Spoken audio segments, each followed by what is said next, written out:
Group A, putting up front the system's commitment to cooperation in family cases, but putting this up front so that everybody, not only people involved in cases, but the public as a whole sees that there is a judicial expectation and there are many advantages to families to having a cooperative approach to family cases. Well, we think there are three measures that fall under this. Number one, there should be multiple media used to communicate this message. Courts need a good website. They need good brochures. They should have public service announcements. And there should be probably short videos that are made that can be used at co-parenting classes.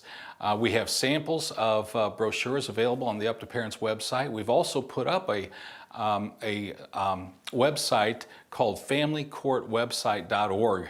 familycourtwebsite.org that is a model for what a jurisdiction could adopt for its good cooperation-minded website. Second, there ought to be a deforensification, I would call it. We should cleanse the language that we use in cases of unnecessarily adversarial terms. So you will see in the model rule that we suggest that we do away with language like plaintiff or petitioner or respondent or defendant. We do away with the word versus. Instead, we talk about mother, father, spouse, a former spouse, and children, and we never use the word versus.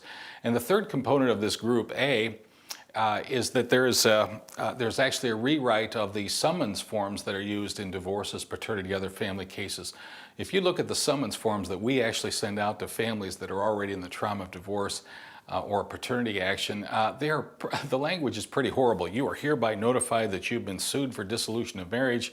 Unless you plead within 30 days, your rights to counterclaim, cross-claim, and so forth will be extinguished and not heard, and judgments entered against you. Well, people need to be advised that they need to appear either by themselves or through counsel, but we have jurisdictions that have adopted much more healing summons forms. Lake County, Indiana has one of my favorites, and we have the model of that up on the website.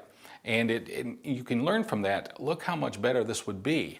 We can look at that and see, look how much better it would be if people heard, these are the judicial expectations of cooperation, this is how you'll be better, and here are some resources that you can use and some that you must use. So take a look at those first three under Group A, putting up front the system's commitment to cooperation in family cases.